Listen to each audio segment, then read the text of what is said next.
নমস্কার, self care সিরিজের আজকে আরেকটি ভিডিও, সেটা ফিজিক্যাল হেলথ নিয়ে বলবো। যে আমরা বলেছিলাম আমাদের জীবনটা যদি একটা গাড়ি হয়, তার একটা চাকা হচ্ছে এই ফিজিক্যাল হেলথ, 8টা চাকার মধ্যে।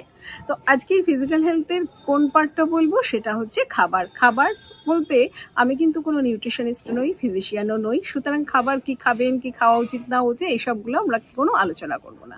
তাহলে আজকের ভিডিও থেকে কি জানবেন, যে খাবার নিয়ে আমাদের টেনশনটা কোথায় হয়, সেই জায়গাগুলো, কোথায় যে মেন্টাল হেলথ এফেক্টেড হয়, সেই জায়গাগুলো নিয়ে একটু কথা বলবো। তো বাই দ্য ওয়ে বলে নিই, আমি শ্রাবণী, সাইকোলজিক্যাল কাউন্সিলর, রামধনুর পক্ষ থেকে সবাইকে স্বাগত জানাই। তো যেটা বলছিলাম, যে সমস্যাগুলো কোথা থেকে হয়, রিসার্চে দেখা গেছে যে ওয়েস্ট বেঙ্গলের লোকেরা বেশি অ্যান্টাসিড ব্যবহার করে, সারা ভারতবর্ষের তুলনায় বলছি আমি এটা। হ্যাঁ, তো এইবার এই অ্যান্টাসিড বলছে আমরা কি জন্ম থেকেই এরকম ইনডাইজেশন আর হচ্ছে অ্যাসিডিটির প্রবলেম নিয়েই জন্মাই। তো সত্য মিথ্যা আমি জানি না সেগুলো সম্পর্কে। তো আমরা দেখি যে চারপাশে খুব বেশি করে এই অ্যান্টাসিডের ব্যবহারগুলো আমরা কিন্তু দেখতে পাই। তাহলে আমরা যদি ভাবি যে আমার এই যে দেহটা, যেটার কথা বলছিলাম যে খুব গুরুত্বপূর্ণ, যার উপরে সম্পূর্ণ কিছু চলছে, তাহলে সেটাকে যত্ন করার দায়িত্ব তো আমাদের থাকে। তাহলে যত্ন করার দায়িত্ব মানে আমার শরীরের ভিতরে কোন ধরনের খাবার আমরা খাচ্ছি, সেটা যে কী রকম করছে, তার ফলে আমার কি হচ্ছে, কোথায় অসুবিধা হচ্ছে, কোথায় সুবিধা হচ্ছে, কোথায় আরাম লাগছে। খাবার তো শুধুমাত্র পেট ভরায় না, মনও ভরায়। তাহলে কি পরিমাণে খাচ্ছি, সেই সব জিনিসগুলোই কিন্তু আমার ফিজিক্যাল হেলথকে ভালো রাখতে সাহায্য করে।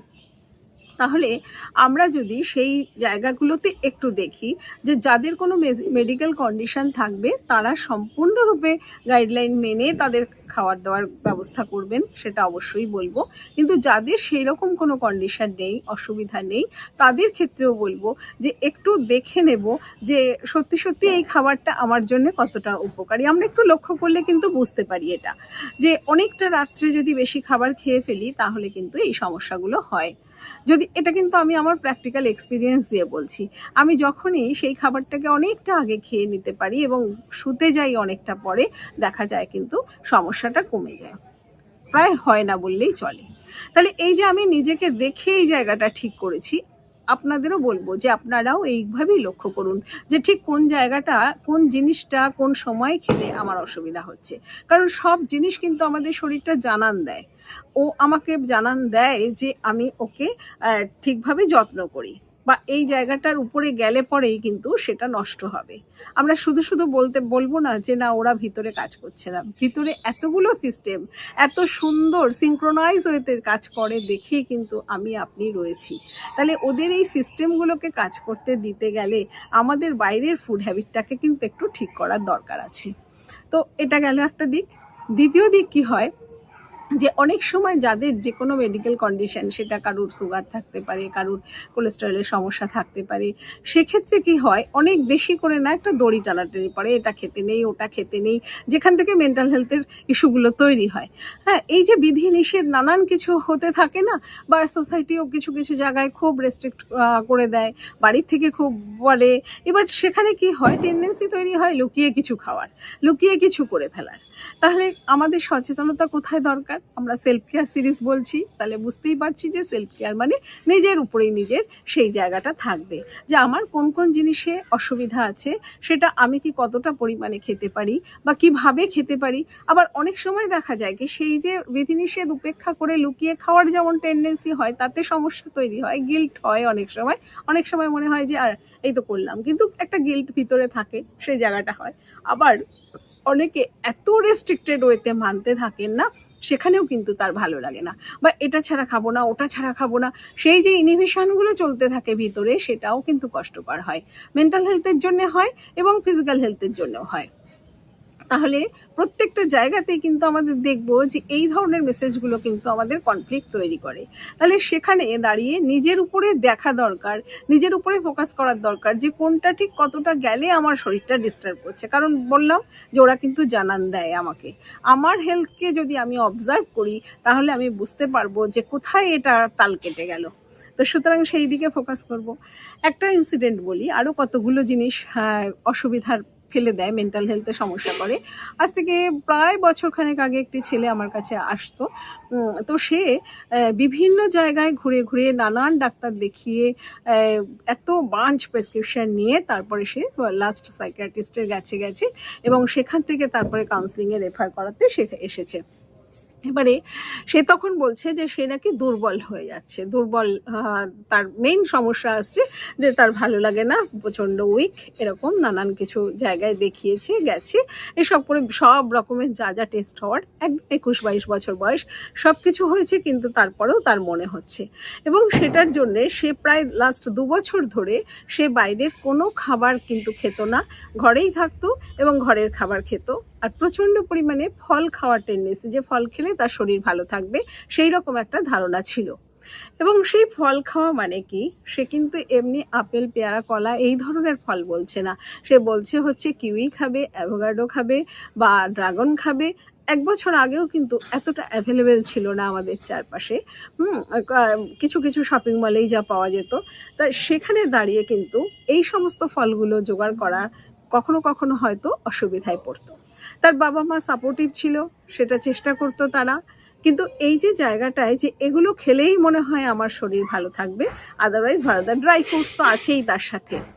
তাহলে এবার এই যে বাড়িতে একটা টেনশন তৈরি হওয়া, যে সবসময় তো জোগাড় করে ওঠা সম্ভব হচ্ছে না, আর ও যে ওর একটা এই 22-23 বছর বয়স, ও কলেজ সবে মাত্র পাশ করেছে, ওর আরও অনেক কিছু করার আছে, ও যদি নিজের জায়গা থেকে এই উইকনেসটা ফিল করে, মনে করে, তাহলে পরে ওর কিভাবে এগোনো সম্ভব হবে? আপনারাই বলুন, ভাবুন। আমাদের এইরকম কিন্তু আমরা চারপাশে অনেককে দেখব যে এরকম নানান কিছু ইস্যুতে আটকে থাকি।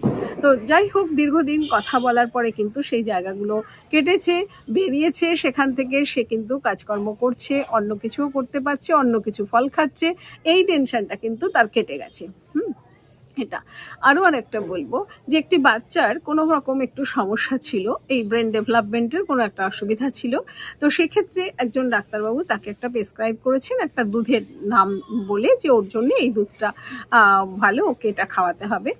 তো এবং উনি বলেছেন খাওয়াতে হবে, স্বাভাবিকভাবেই ডেভেলপমেন্টে সাহায্য করবে, মা বাবার সেই ইচ্ছাটা থাকে, কিন্তু সেগুলো এখানে কোথাও পাওয়া যায় না, বাইরে থেকে আনাতে হয়। এবার যখন বাইরে থেকে আনাতে হচ্ছে এবং সেটা অনেকটা দামের, সেই দুধটার দাম, এবার কি হচ্ছে, সব সময় না জোগাড় করে উঠতে পারছে না।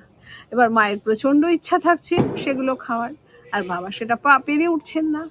অনেক সময় তিনি বলছেন যে আমি আর পারছি না, অন্য কিছু চেষ্টা করি বা কিছু, সেটা নিয়ে হচ্ছে না, নিজেদের কনফ্লিক্ট হচ্ছে।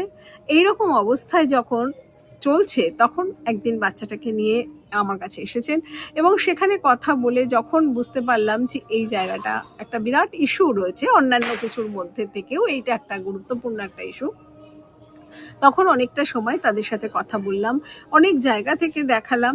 এখন এই যে জিনিসগুলো বলুন, যে আজকে বাচ্চাটির ক্ষেত্রে কি অসুবিধা হচ্ছে, বাচ্চাটা মা বাবার সামনে তাদের যে ঝগড়া, তাদের অশান্তি, তাদের এগুলো দেখছে, শুনছে, বড় হচ্ছে, সেখানে ও কোথাও নিজে কিন্তু দায়ী মনে করে নেবে, অটোমেটিক্যালি তার ভিতরে চলে আসবে। কারণ আমাদের পারসেপশন কিভাবে তৈরি হয় সেটা আমরা কিন্তু বুঝতে পারি না, নিজের মতন করে নিজের মনোজগৎ তৈরি করে নেবে কোথাও, যে কোথাও আমার জন্যে এদের মধ্যে অশান্তি, তাহলে সুতরাং আমার জন্য অশান্তি মানে আমি দায়ী, আমি কোথাও ভালো রাখতে পারছি না এদেরকে, বা এরা আমার জন্য ভালো থাকতে পারছে না।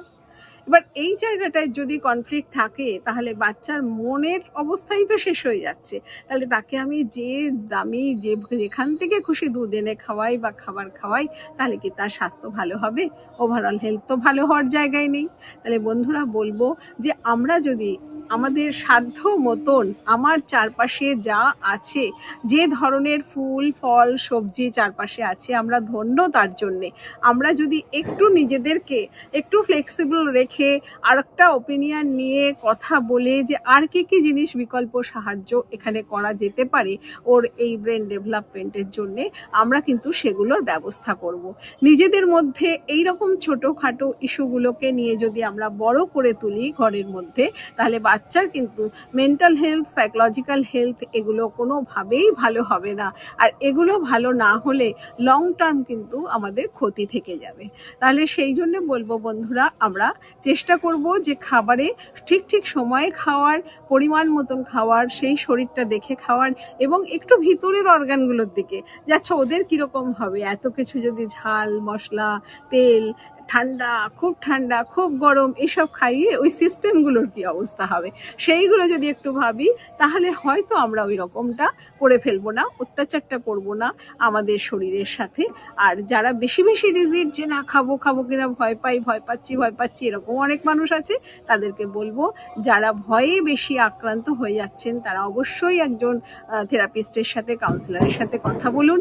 ভয়টাকে কাটানোর অনেক উপায় আছে, সেগুলো কাটলে কিন্তু ফ্রিলি আপনারা খেতে পারবেন, খুব স্বাচ্ছন্দ্যে জীবন কাটাতে পারবেন।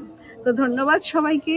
আমরা আশা করছি যে সেলফ কেয়ার সিরিজ আপনারা দেখবেন, কাজে লাগাবেন এবং অন্যদের শেয়ার করবেন। কোথাও কোনো অসুবিধা হলে সেগুলোও আমাদেরকে নির্দ্বিধায় জানাবেন। ধন্যবাদ।